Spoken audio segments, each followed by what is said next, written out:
Selamat siang. Pertama-tama kita panjatkan puji dan syukur kepada Tuhan Yang Maha Esa karena kita masih diberi kesehatan untuk berjumpa di kampus kita tercinta ini. Sebelumnya kami ingin memaparkan presentasi dari Pinata, yaitu tentang perkembangan hak asasi manusia. Izin perkenalkan, nama saya Francis Bapak dan rekan-rekan saya. Perkenalkan, nama saya Permala Marita. Perkenalkan, nama saya Lili Simanjunta. Perkenalkan, nama saya Sarika Simanjunta. Perkenalkan, nama saya Bunda Staka. Perkenalkan, nama saya Sinta Simanjunta. Selamat siang. Ya, baik, kami akan melanjutkan presentasi kami pada bab 2, yaitu perkembangan hak asasi manusia.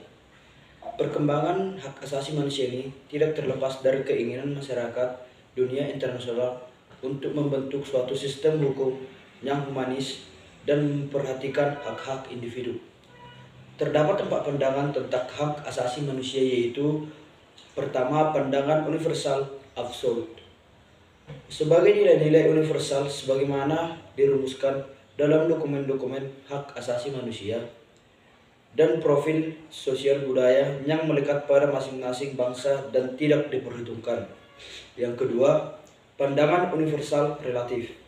Memandang hak asasi manusia suatu masalah yang bersifat universal dengan pengecualian dan batasan yang didasarkan pada asas-asas hukum internasional. Yang keempat, pandangan tentang HAM, yaitu terbagi atas 2. Yang ketiga itu pandangan partikulistik absolut, yaitu memandang hak asasi manusia sebagai persoalan dan masing-masing bangsa. Yang keempat, pandangan partikulistik relatif, yaitu memandang hak asasi manusia sebagai suatu masalah universal dan juga masalah nasional dari masing-masing bangsa. Beberapa ketetapan MPR nomor 17/MPR/1998 tentang HAM antara lain: yang pertama, hak asasi merupakan hak-hak dasar seluruh umat manusia tanpa ada perbedaan. Mengingat hak dasar merupakan anugerah dari Tuhan Yang Maha Esa, maka pengertian hak asasi manusia adalah sebagai anugerah Tuhan yang melekat pada diri manusia, bersifat kodrati, universal, dan martabat manusia. Yang kedua, setiap manusia diakui dan dihormati, mempunyai hak-hak asasi yang sama tanpa membedakan jenis kelamin, warna kulit, kebangsaan, agama, usia, pandangan politik, status sosial, dan bahasa serta status lain. Yang ketiga, bangsa Indonesia menyadari bahwa hak asasi manusia bersifat historis dan dinamis yang pelaksanaannya berkembang dalam kehidupan bermasyarakat, berbangsa, dan bernegara. Yang keempat,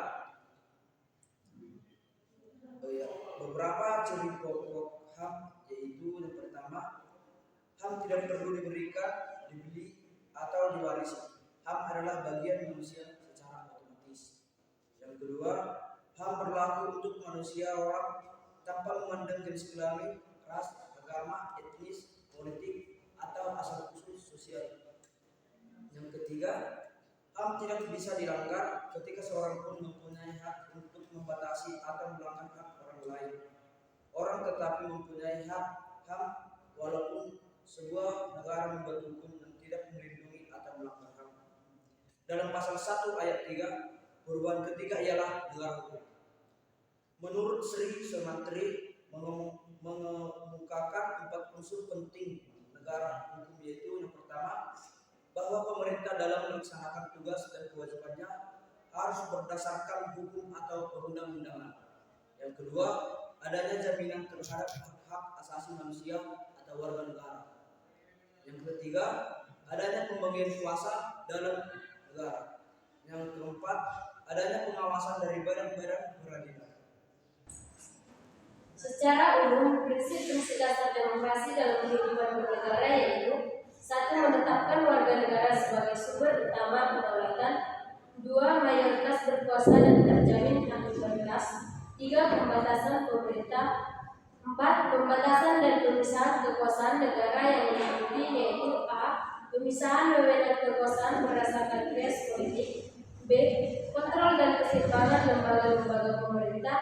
C. Proses hukum. Dan D. Adanya pemilihan umum sebagai mekanisme peralihan kekuasaan. Prinsip-prinsip konstitusi demokrasi merupakan refleksi nilai-nilai dasar yang terkandung dalam HAM yang meliputi 1. Hak-hak dasar, 2. Kebebasan mengeluarkan pendapat, 3. Hak-hak individu, 4. Keadilan, 5. Persamaan, dan 6. Keterbukaan. Menurut James Wennickel menyebutkan adanya unsur-unsur hak yaitu A.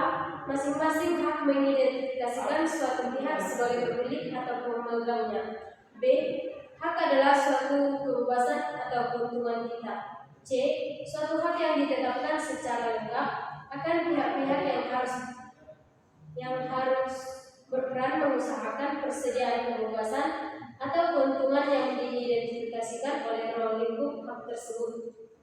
James Wennickel menyebutkan 2 teori tentang fungsi HAM yaitu A. Teori kepentingan menyatakan bahwa fungsi hak adalah untuk mengembangkan kepentingan orang dengan memberikan serta melindungi keuntungan. B. Teori keinginan menyebutkan bahwa fungsi hak adalah untuk mengembangkan otonomi dengan memberikan dan melindungi otoritas, kekuasaan, atau kontrol di sejumlah bidang kehidupan. John Locke menyebutkan bahwa hak-hak asasi manusia terdiri dari 5 yaitu 1. Kemerdekaan atas diri sendiri, 2. Kemerdekaan beragam, 3. Kemerdekaan berkumpul dan berserikat, 4. Hak right of habeas corpus, yang kelima hak kemerdekaan pikiran dan pers. Dalam Universal Declaration bahwa HAM meliputi 1. Hak personal yakni jaminan kehidupan yang perlu ada untuk kebutuhan jasmani manusia seperti hak untuk hidup pasal 3, perlindungan dari diskriminasi atas dasar seks, warna kulit, ras, agama, bahasa, atau pandangan politik pasal 2, pelanggaran atas perbudakan pasal 4, perlindungan atas tindakan kekerasan seperti penyiksaan serta hukuman yang merendahkan martabat manusia serta perlakuan yang tidak manusiawi pasal 5. Persamaan di depan hukum pasal 6 sampai 7. Hak untuk menjadi warga suatu bangsa termasuk mengubah kewarganegaraannya pasal 15. 2. Hak ilegal maksudnya adalah perlindungan bagi seseorang yang berhubungan dengan sistem hukum dalam suatu negara. 3. Hak politik maksudnya adalah hak-hak yang dibutuhkan untuk memperkuat warga negara dalam berpartisipasi dalam mengontrol negara.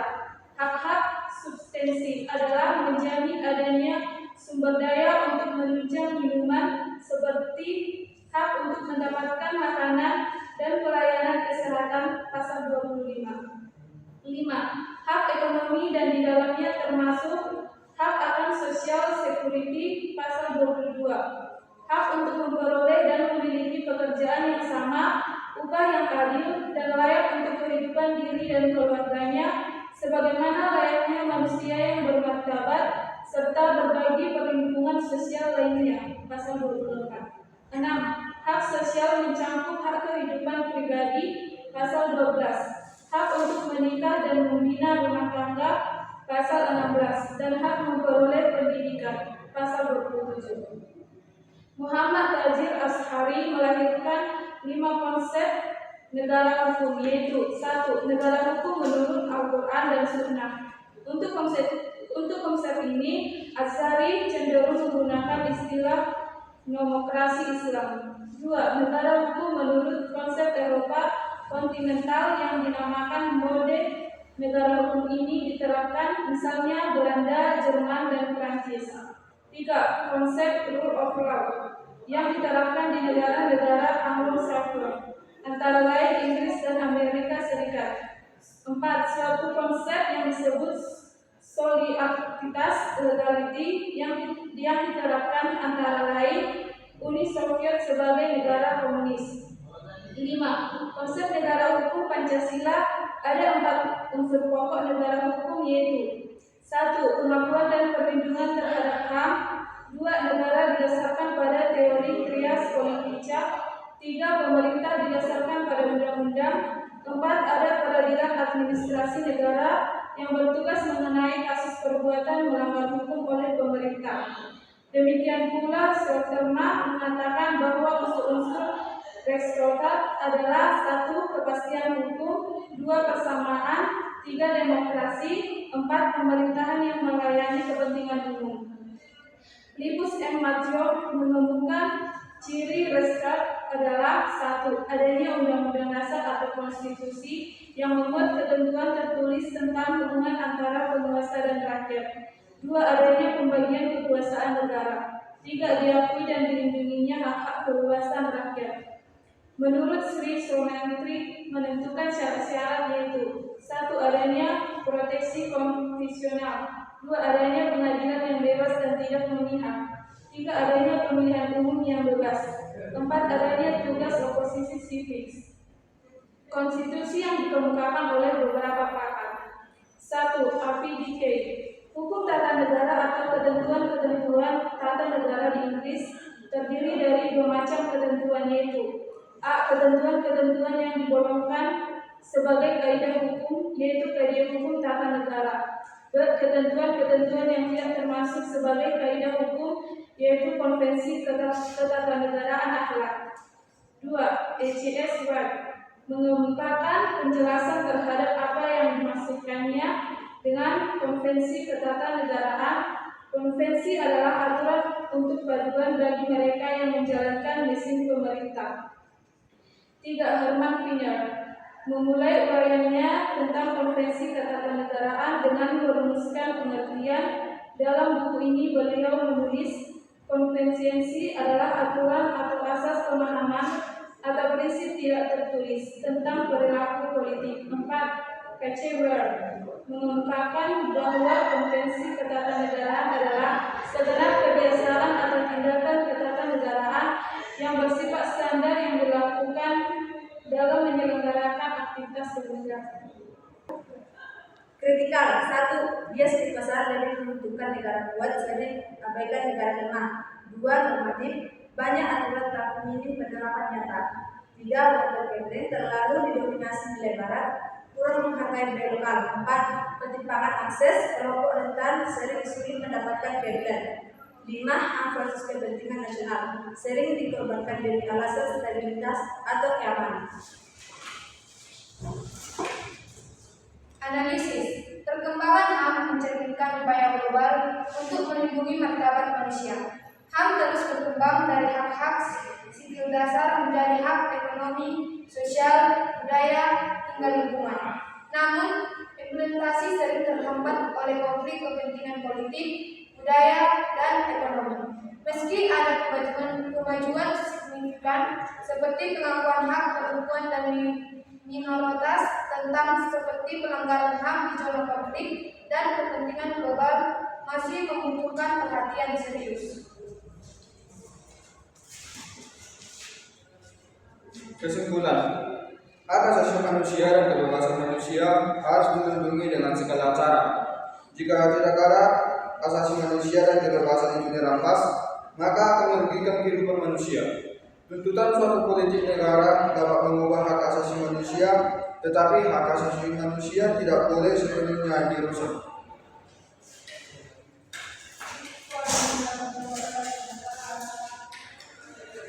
Sekian dari presentasi kami. Jika ada kekurangan atau sepatah kata, mohon dimaafkan.